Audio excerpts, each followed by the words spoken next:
এরকম মোটা মোটা বই যদি আপনি শেষ না করতে পারেন তাহলে আপনার সরকারি চাকরি হবে না। স্রেফ কথা। যে কম্পিটিটিভ এক্সাম অথবা মাস্টার্স ইংরেজির জন্য আপনি যেটাই পড়েন না কেন, আমি নিজে দুটাই পড়ছি এবং আমি একটা চাকরি পাইছি। এরকম যদি আপনি একটা জিনিসকে আপনি মনে রাখবেন যে এরকম মোটা বই আপনার পক্ষে কখনো মুখস্থ করা সম্ভব না এবং সম্পূর্ণ শেষ করাও সম্ভব না। আপনি হচ্ছে যে পরীক্ষাটা দিবেন, মনে করেন যে আপনি নিবন্ধন দেন বা বিসিএস দেন বা প্রাইমারি দেন, আপনি যেটা দেন ওইটার সিলেবাস দেখবেন। সিলেবাস দেখে মনে করেন যে আপনি প্রাইমারি পরীক্ষা দিচ্ছেন, প্রাইমারিতে এই টপিক্সটা আছে, যে কোনো একটা টপিক্স আমি ধরলাম, মনে করেন যে এটা রাইট ফর্ম অফ ভার্বসের একটা টপিক্স আছে।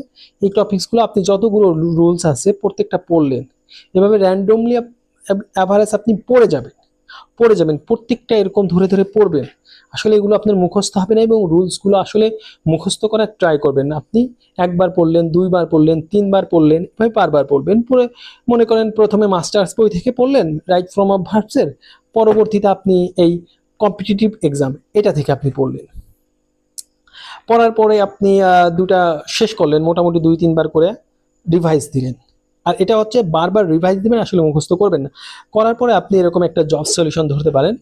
এই যে রিসেন্ট জব সলিউশন আমি অগ্রদূতে নিচ্ছি, আপনি যে কোনো কিছু একটা নিতে পারেন।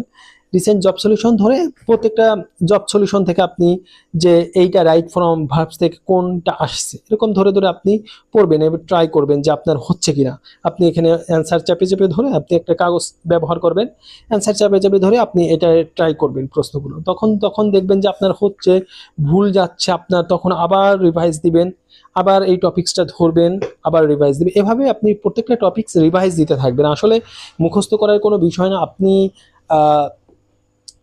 যত রিভাইজ দেবেন তত পারবেন। যদি আপনি মুখস্থ করতে চান তাহলে আপনি কোনোদিন জব পাবেন না, আপনার মেইনত রিভাইজ দিতে হবে। ঠিক আছে, আর আমাদের সাথে থাকুন। ধন্যবাদ।